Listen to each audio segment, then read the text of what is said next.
It was one of those crisp Saturday mornings where the air smelled like possibility, the kind of morning where the light filters perfectly through the blinds, painting the room with soft gold. My wife, Emily, had just settled into the rocking chair in the nursery, humming softly as she cradled our newborn daughter, Lily. She was only a week old, a tiny bundle wrapped in a pale pink blanket that had been handmade by Emily's grandmother.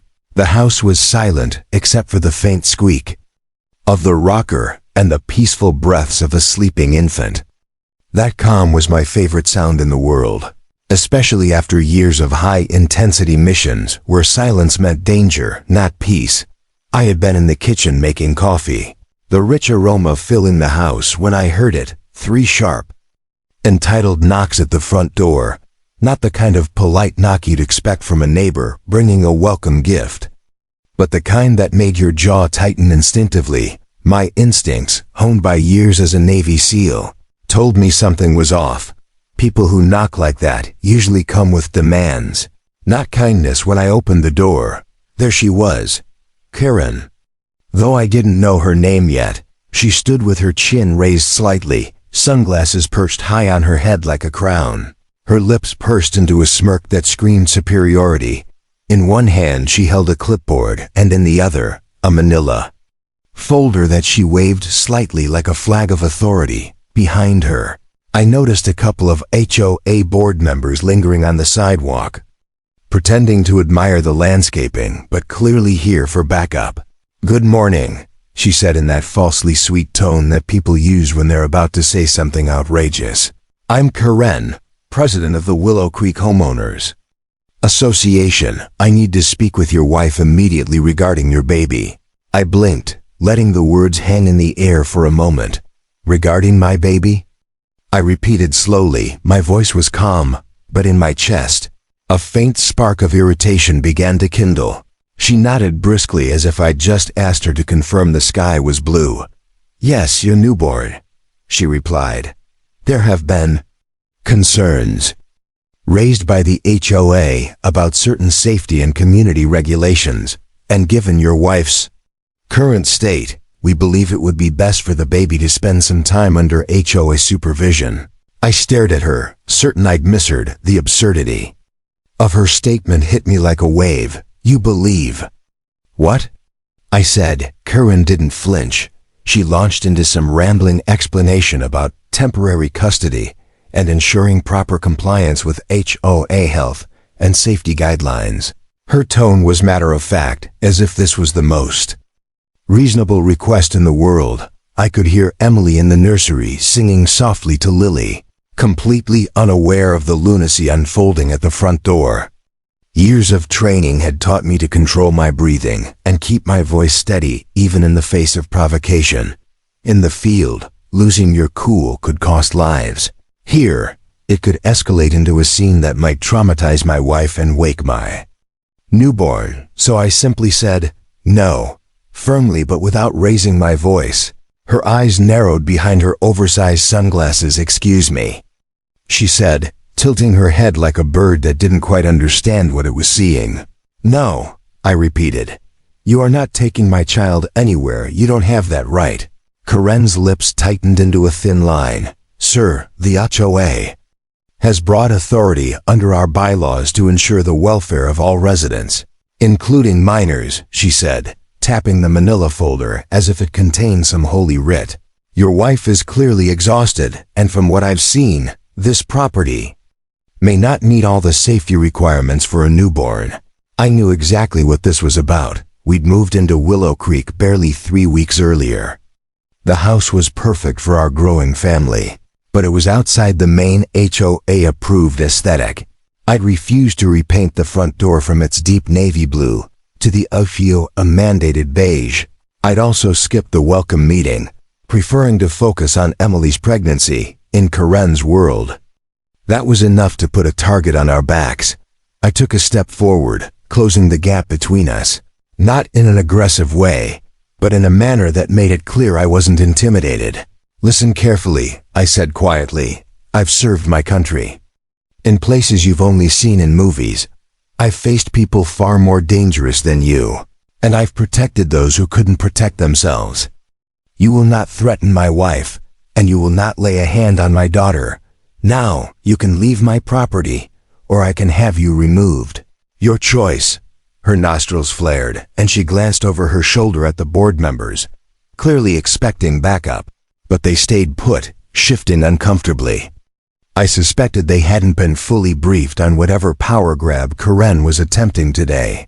She huffed, muttered something about "this isn't over," and turned sharply on her heel, marching down my walkway. I closed the door slowly, locking it behind me. My hands were steady, but my mind was racing. This wasn't just about a door color or missed meetings anymore. Karen had crossed a line I didn't even think an HOA would dare to cross. I walked back to the nursery, watching Emily rock Lily with that tired but happy smile.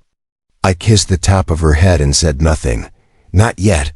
I didn't want to ruin her morning, but in the back of my mind, I knew this was just the beginning.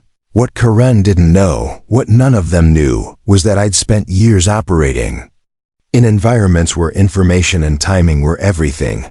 I didn't react rashly, I gathered intel. I planned, and if Karen thought she could intimidate me or my family, she was about to find out exactly how a Navy SEAL handles threats on home soil.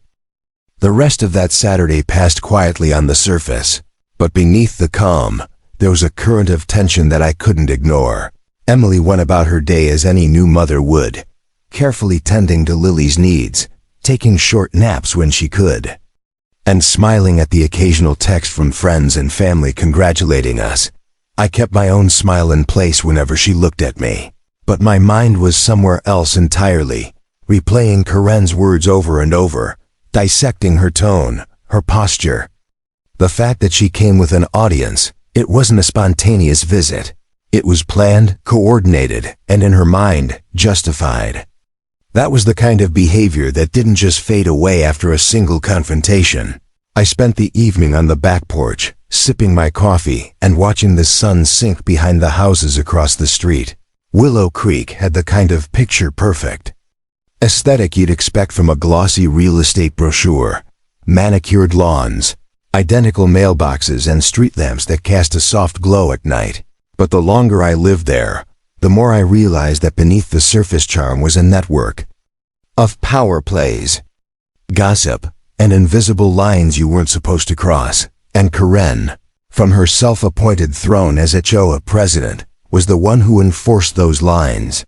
When darkness finally settled over the neighborhood, I locked every door and window. Not because I was afraid, but because I knew people like Karen didn't always fight fair. I'd seen enough in my career to understand that intimidation came in many forms. Sometimes it was loud and direct, other times it was subtle, dripping and under the radar until it was too late. In the teams we called it prepping the field. And I had a feeling that Karen was already laying the groundwork for her next move. The next morning, my suspicions were confirmed. I was up early. The house still quiet, except for Lily's occasional soft whimper from the nursery. When I stepped outside to grab the paper, I noticed a white envelope tucked into the crack of the front door. No postage, no official seal, just my name written in looping cursive. Inside was a printed letter on Willow Creek HOA letterhead. The language was polite, but the message was anything but. According to the notice, the HOA had received multiple reports of unsafe conditions in my home and was strongly recommending that I submit to a full home inspection within 48 hours. The kicker was the final paragraph, which stated that refusal to comply could result in further action. To ensure the safety of all residents, especially vulnerable minors. I knew exactly what that meant. Karen wasn't letting go of this idea that she had some authority over my child. It was absurd, infuriating, and deeply unsettling all at once. I'd dealt with enemies who tried to push boundaries before. The mistake they all made was assuming that if you gave them an inch, they could take a mile. Karen was about to learn that I wasn't the type to give an inch. I didn't throw the letter away. Instead, I filed it neatly into a folder in my home office. Every threat, every piece of communication was going to be documented in my line of work. Evidence was power, and I had no intention of walking into any future confrontation empty-handed. My next move wasn't going to be reactive, it was going to be strategic. By mid-morning, I decided it was time to gather my own intel. I strapped Lily into her stroller and asked Emily if she wanted to join me for a walk around the neighborhood. She smiled, glad for a bit of fresh air, and the three of us set off down the tree-lined streets. I didn't tell her that the walk wasn't just for leisure. I wanted to see how the other residents interacted with us, and whether Karen's little campaign had started to influence them. Sure enough, I noticed subtle signs. The elderly couple across the street, who had waved warmly during our first week here, now only offered a curt nod. A young mother we'd chatted with at the park suddenly seemed in a hurry, steering her toddler away without making eye contact. And on the far end of the street, I caught sight of Karen herself, standing in a driveway with two other women, their conversation pausing as soon as they saw us. Her smile was thin and practiced as she called out, "Lovely day for a walk, isn't it?" The tone made my teeth clench. I didn't take the bait. Instead, I smiled back with a calmness I'd perfected in some of the most dangerous places on earth. "It is," I said simply, keeping my voice neutral. Emily gave a polite wave and kept pushing the stroller. We didn't stop, didn't linger, but I could feel Corinne's eyes on us until we turned the corner. Back home, Emily went to settle Lily for a nap while I stepped into my office. I opened my laptop and began researching Willow Creek's HOA bylaws, public records, and even past lawsuits involving the association. What I found didn't surprise me. Karen had a history of overstepping her authority. There were online threads from former residents, detailing her obsessive enforcement of petty rules, and her tendency to interpret bylaws in ways that benefited her control. But what did surprise me was the fact that she'd been challenged before, and in at least one case, she'd lost.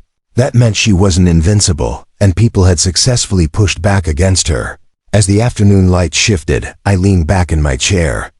The mission was becoming clear: protect my family, expose Karen's overreach, and make sure she thought twice before targeting us again. I wasn't looking for a fight, but I'd learned long ago that when someone brings one to your doorstep, you'd better be ready to finish it. What Karen didn't know yet was that I was already setting the stage, and in the quiet of my office, with a folder of her threats in front of me and my daughter sleeping peacefully down the hall, I promised myself one thing: the next move would be mine, and it would be one she'd never forget. By the time Monday rolled around, I had already built my plan in layers, just as I would for any mission. First, gather intel. Second, anticipate the enemy's moves. And third, control the environment so they can't surprise you. With Karen, it was less about physical danger and more about psychological warfare. She wanted to make me react, to get flustered, to push me into a corner where she could claim moral high ground.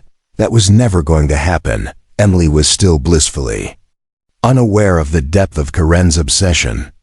I had made the conscious decision to keep her out of the loop for now. The stress of a newborn was already heavy enough, and I didn't need her worrying about an HOA president who thought she could play social services. My wife was focused on Lily, her soft voice singing lullabies in the nursery, the quiet creak of the rocking chair filling the room.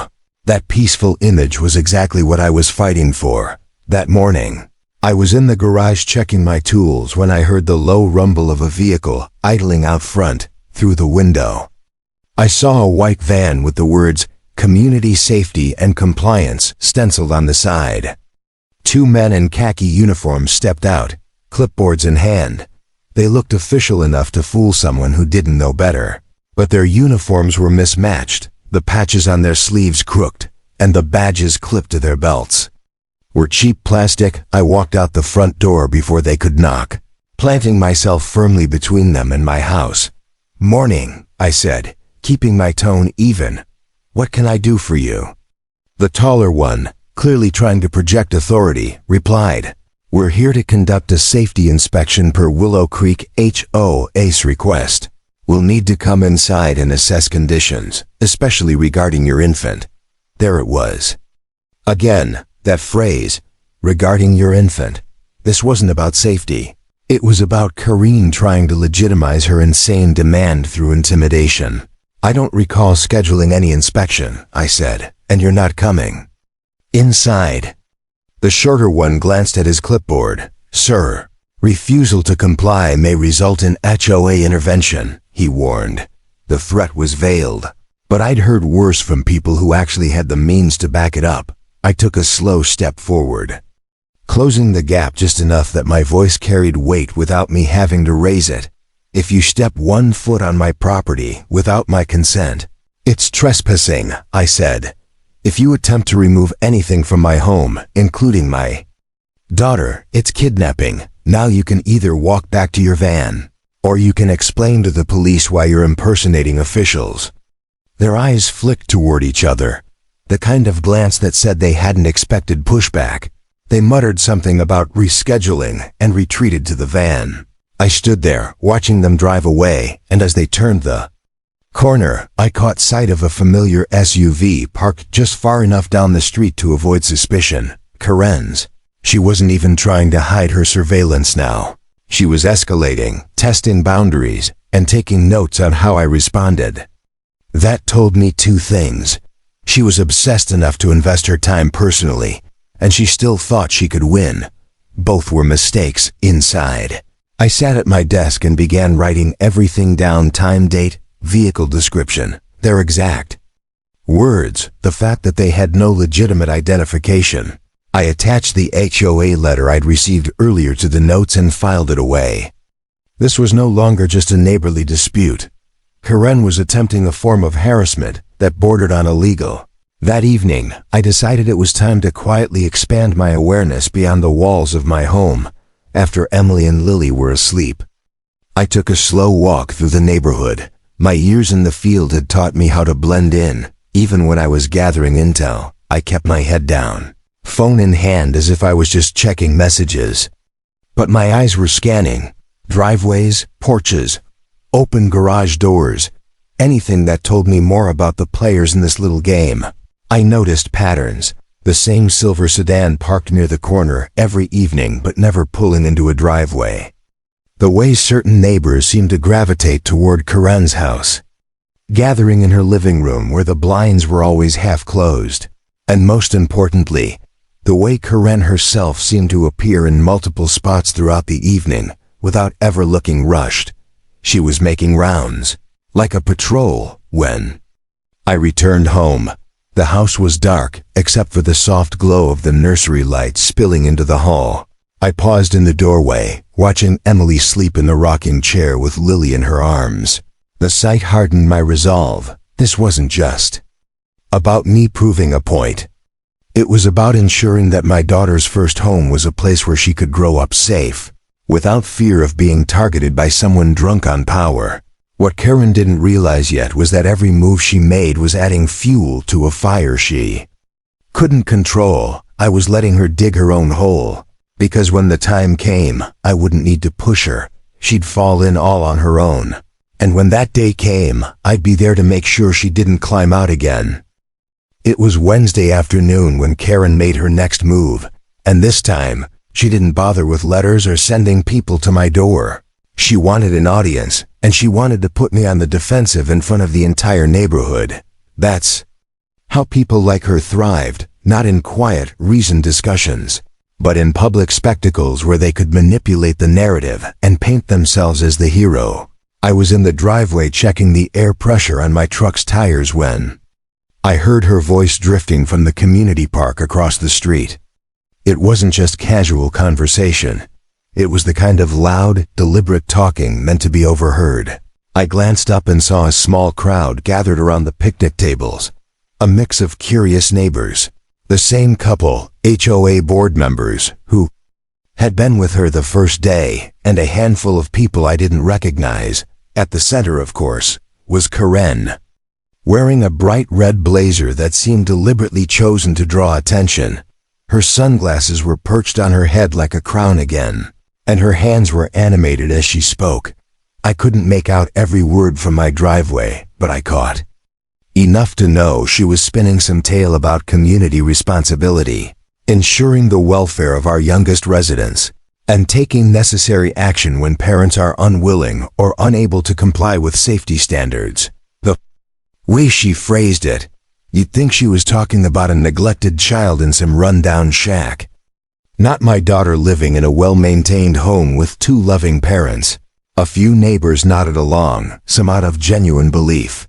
Others probably because Karen's approval in Willow Creek was treated like a social currency. The rest just looked uncomfortable, unsure whether to challenge her or stay silent. I knew her game. She was trying to turn public opinion before escalating further. That way, when she eventually made her next move, she could claim it was for the good of the community and not a personal vendetta.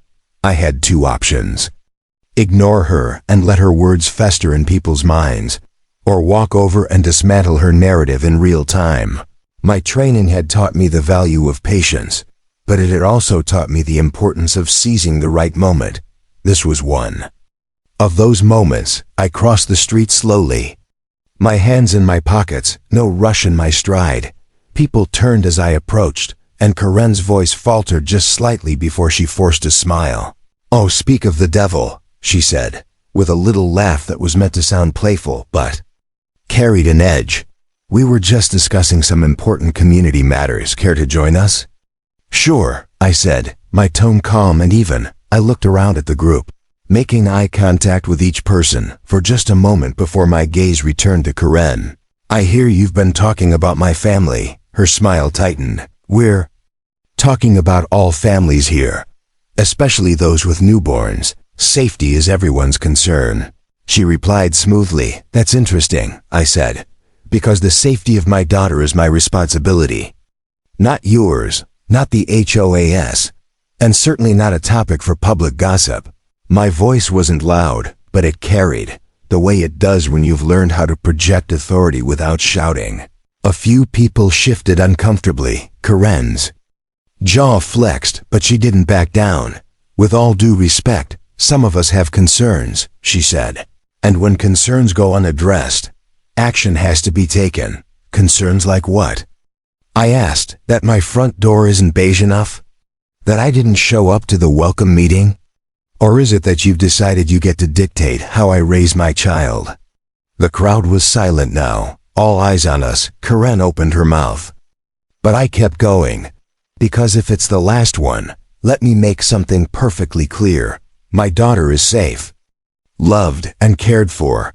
And if you or anyone else attempts to interfere in that, I will treat it as harassment, which is exactly what's been happening since the day you showed up demanding to take her." Karen's face flushed, her composure cracking for just a second. She tried to laugh it off. "Harassment? Really? I'm just doing my duty as HOA president." "Your duty," I said, "is to manage landscaping rules and trash pickup schedules, not to play social worker or law enforcement. You don't have the authority you think you do, and the fact that you're standing here trying to turn my neighbors against me, instead of having an honest conversation, says everything about your motives." There was a murmur in the crowd, some nodding, some looking down. Karen's power came from intimidation and the illusion that everyone agreed with her. The moment that illusion cracked, she lost ground. I stepped back, my voice steady. "So, here's what's going to happen. You're going to stop spreading lies about my family. You're going to stop sending people to my home under false pretenses. And you're going to remember that being HOA president doesn't make you queen of Willow Creek." I let the silence hang for a beat. "If you keep pushing, you'll find out just how bad of an idea that is." Without waiting for a response, I turned and walked away, leaving her standing there in her red blazer, frozen between anger and embarrassment. I didn't need to see the expressions of the people behind me to know that a shift had just happened. I'd planted enough doubt to weaken her grip, and in a place like Willow Creek, doubt spread faster than any rumor Karen could start. That night, as I sat in the nursery holding Lily while Emily rested, I thought about the next move. This wasn't over, not by a long shot. Karen had been publicly challenged now, and people like her didn't retreat quietly, they doubled down. But I was ready for that. because I hadn't even begun to show her the full extent of what I could do when my family was threatened. After the public confrontation in the park, the atmosphere in Willow Creek shifted in ways only someone trained to read human behavior would notice. The subtle greetings from neighbors carried more weight now, some with newfound warmth, others tinged with quiet caution. Word travels fast in a tightly controlled community, and Karen's carefully cultivated image had taken its first real hit. I knew that would only make her more determined to regain control, and people like her rarely fought fair. 3 days later, my prediction came true. I was in the kitchen feeding Lily her bottle when I heard the mail slot clatter. A thick envelope slid onto the mat, the kind you knew held something unpleasant before you even opened it. Inside was a letter on official-looking HOA stationery. This one wasn't a recommendation. Like the first notice, it was a formal summons to a mandatory compliance hearing.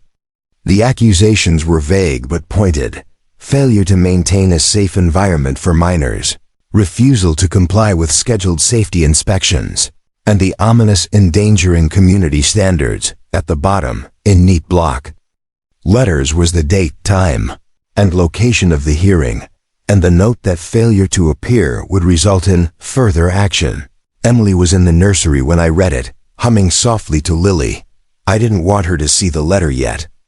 Not until I had a plan, but inside, a slow, deliberate fire began to burn. Karen was making her legal move, or at least her version of one. She was betting that a formal HOA hearing, stacked with her loyalists, would give her the leverage to either scare us into compliance or justify more aggressive action. What she didn't know was that I had been preparing for exactly this scenario. From the moment she left my doorstep the first time, I'd been building my case, every interaction documented with dates and times, every letter scanned into my computer, every witness to her behavior noted, and more importantly, I had started pulling threads in the HOA's own structure. The bylaws were a mess, full of contradictions, outdated provisions, and clauses that had been quietly ignored for years. I had also found records of past complaints against Karen, including one from a former resident who had accused her of harassment and overstepping authority. That complaint had never gone to court, but it had been filed, and it was public record. I knew that going into her hearing would be like stepping into enemy territory, so I decided to turn it into an ambush, not for me, but for her. I reached out to a friend from my Navy days, now a private investigator, and asked him to dig deeper into Karen's leadership history.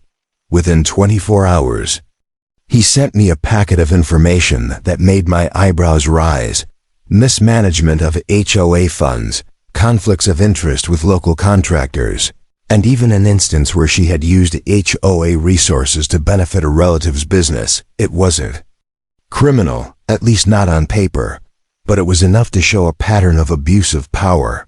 The night before the hearing, I quietly printed copies of my evidence, neatly organized in labeled folders.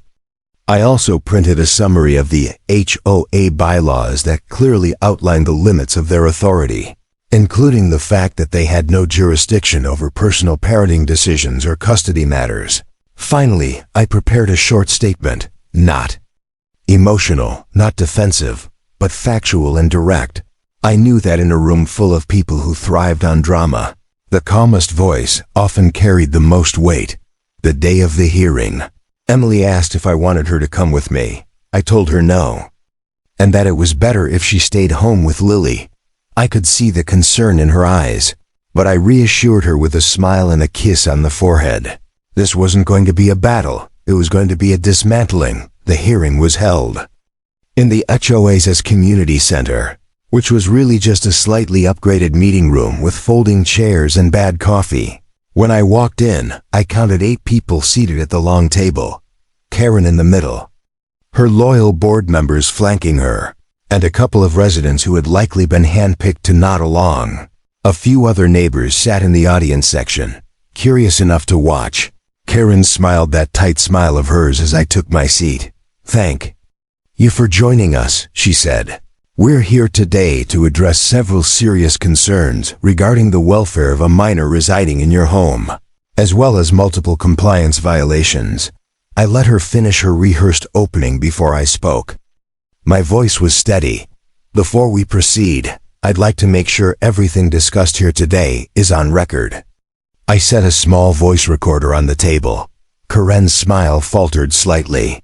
That's not necessary, she began, but I cut in. It's absolutely necessary. For the sake of accuracy, for the next 20 minutes, she and her board went through their list of accusations. Each one was vague, lacking specifics, and none had actual evidence. When they finished, I opened my folder and began to methodically dismantle every claim. I showed photos of my home, receipts for safety, equipment, and letters from our pediatrician confirming Lily's excellent health. Then I produced copies of the HOA bylaws, highlighting the sections that directly contradicted their actions. The room grew quieter with each page I slid across the table. Finally, I leaned forward, my voice calm but unyielding. This is not about safety. This is about a personal vendetta, and since we're discussing conduct, I've taken the liberty of compiling some information about certain actions by this board, specifically, actions taken by its president. I slid the investigators' report across to the group. Karen's eyes widened as she scanned the first page, her knuckles whitening as she gripped the paper. I didn't raise my voice. I didn't gloat, I simply said, if this harassment continues, I'll be forced to share this information with the rest of the community, and possibly with the authorities. I suggest we end this now. The silence in the room was deafening. One by one, the board members shifted in their seats. No longer meeting Karen's gaze, she was cornered, and we both knew it. I stood, gathered my folders, and walked out without another word. I didn't need to see her reaction to know she was fuming, because for the first time, Karen had been the one caught off guard. And in my experience, when an opponent like her lost control, that's when they made their biggest mistakes. The morning after the verdict that had sealed Karen's fate, I woke up earlier than usual. Not because I had to, but because for the first time in weeks, my mind wasn't weighed down by the constant anxiety of what Karen or her HOA cronies would try next. The house was quiet, sunlight filtered through the curtains, and my wife was curled up with our newborn in her arms, breathing softly. It was the kind of peace you could almost hear, a stark contrast to the chaos we'd been through. My first instinct was to make breakfast for them, a small act of normalcy, and as I moved around the kitchen, the thought struck me. This was what we had been fighting for all along. Not just the legal victory, not just the public vindication, but this quiet, unshaken moment where we could just be a family without someone knocking at the door, making demands they had no right to make. But even in victory, there were loose ends to tie up. The HOA board had crumbled in the wake of Karen's exposure. Several members had resigned publicly. Others had slinked away in silence, refusing to answer reporters' questions. The neighborhood was buzzing. Not with gossip about us anymore, but with talk of change, real change. I was approached by a group of residents who had quietly supported us, but had been too afraid to speak out before. They wanted my help in rebuilding the community into something that wasn't run like a private fiefdom. And while I didn't want to spend my life entangled in HOA politics, I also knew I couldn't just walk away and leave a power vacuum for another Karen to step into. I agreed to help draft new bylaws, ones that respected privacy, property rights, and basic human decency. The strangest part came when Karen herself, stripped of her position and facing sentencing, sent a letter to my attorney asking to deliver it to me. Against my better judgment, I read it. It was a half-hearted apology wrapped in self-pity, claiming she had been misunderstood and that stress had made her act out of character. But what caught me most wasn't the lack of sincerity, it was the last line, where she asked if I could ever forgive and forget for the sake of the neighborhood. I didn't even have to think about it. Forgiveness, maybe someday, but forget? Never. You don't forget the sound of your wife's voice shaking as she tells you a stranger is demanding to hold your child. You don't forget the nights spent wondering if your home will still be safe in the morning. The sentencing day drew a crowd, not just reporters but neighbors, former HOA members, and even people from nearby towns who had followed the case. Karen walked in without her trademark smugness, her hair tied back, her expression tight. The judge read out the charges: harassment, trespassing, attempted child endangerment, and conspiracy to misuse HOA authority, and handed down a sentence that included community service, mandatory counseling, a permanent ban from holding any HOA position, and a hefty restitution payment to us for the emotional distress and legal costs. It wasn't prison time, but it was public and it was humiliating. And perhaps most importantly, it was a permanent reminder that she couldn't just move on to the next neighborhood and start over. After the gavel fell, I felt a strange mix of relief and emptiness. Victories like this aren't clean. They don't erase what happened. They don't undo the fear or the sleepless nights, but they do give you the power to move forward.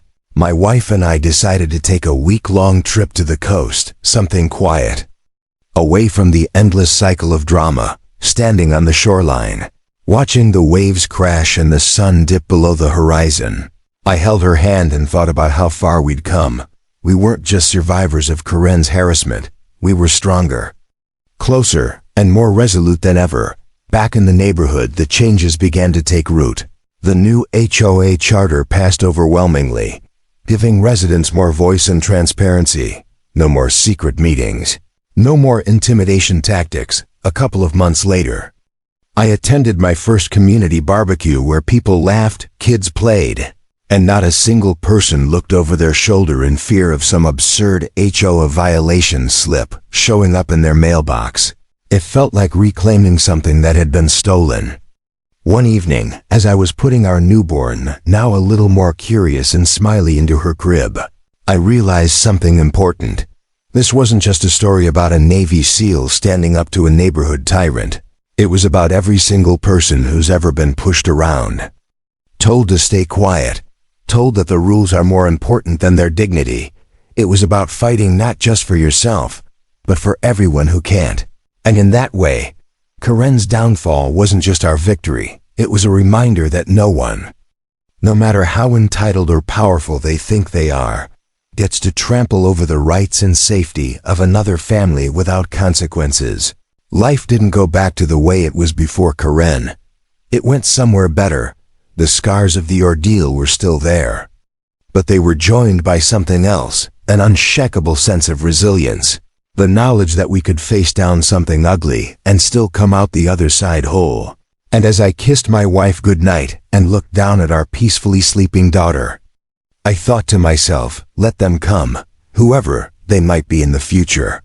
We've already shown what happens when someone tries to threaten what we love. And the next person foolish enough to try will find out the same thing Karen did. There are some lines you never cross, and some families you never threaten.